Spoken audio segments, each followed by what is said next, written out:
Et pour dire, un mois, et pour dire, 2 mois, jusqu'à son 1 an et son 12 ans. Quand le son sort de fil à mesure, c'est l'énergie qui part. C'est la mort. Et la Bible de sa femme a parcouru tous les docteurs, tout sort d'hôpital. Elle est rentrée dans quel hôpital elle n'est pas rentrée? J'ai qu'un praticien qui n'est pas parti voir. Dès qu'on lui dit il y a telle personne qui dérive, elle dépense son argent. Dès qu'on lui dit il y a tel docteur, elle dépense son argent. Mais la Bible nous dit elle n'a pas obtenu gain de cause jusqu'à ce que tout ses revenus, tout son argent, tout son or, tous ses biens, tous ses commerces, tout ce qu'elle avait comme bien dans ce monde, la Bible dit elle a tout épuisé, elle a tout vendu, rien que pour avoir uniquement sa santé. Mais elle n'a pas eu de santé. Parce que ceux qui ignorent, la santé n'appartient pas dans ton argent. La santé ne te trouve pas dans ta maison. La santé ne se trouve pas dans ta voiture. La santé se trouve en Jésus. J'ai dit à cette maman, tu vas soigner, mais la seule personne qui peut te guérir, c'est Jésus.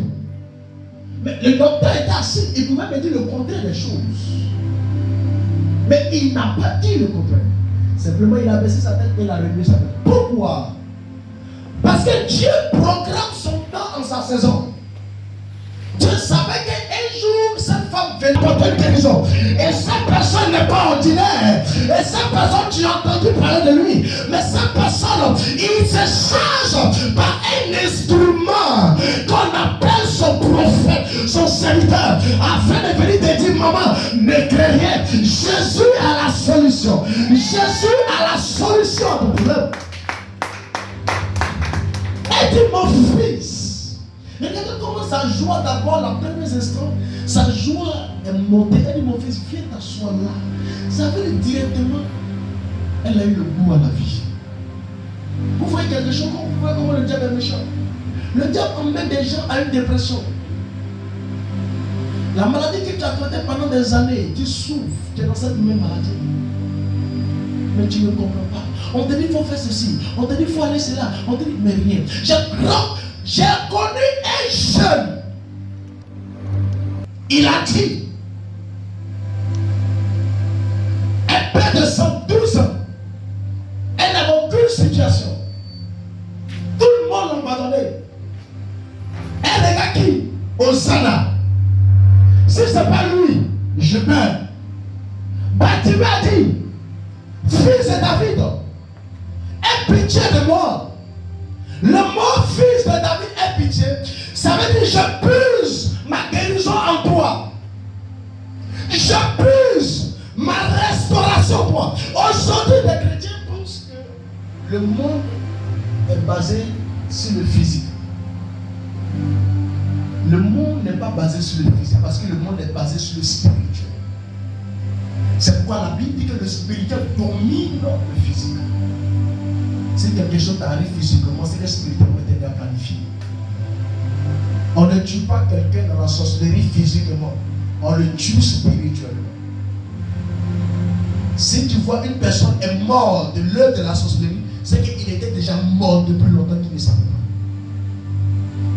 C'est pourquoi parfois il est bon de faire bilan de ton et ta vie spirituelle. À savoir où ton âme est.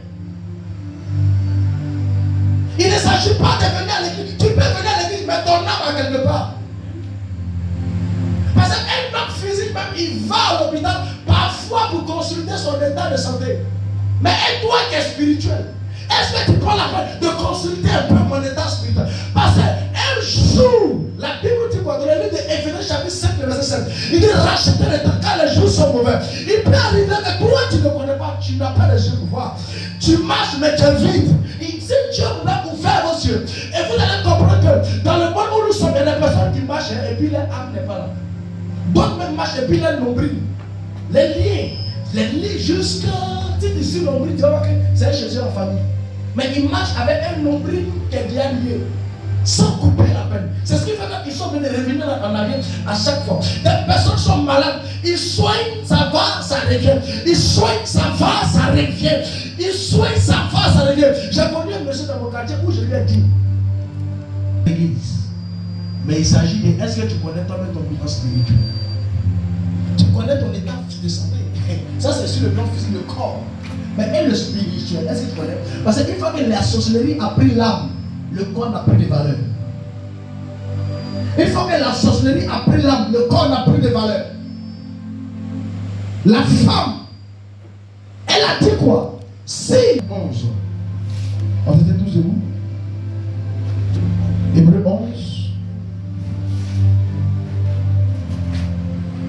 Parole du Seigneur.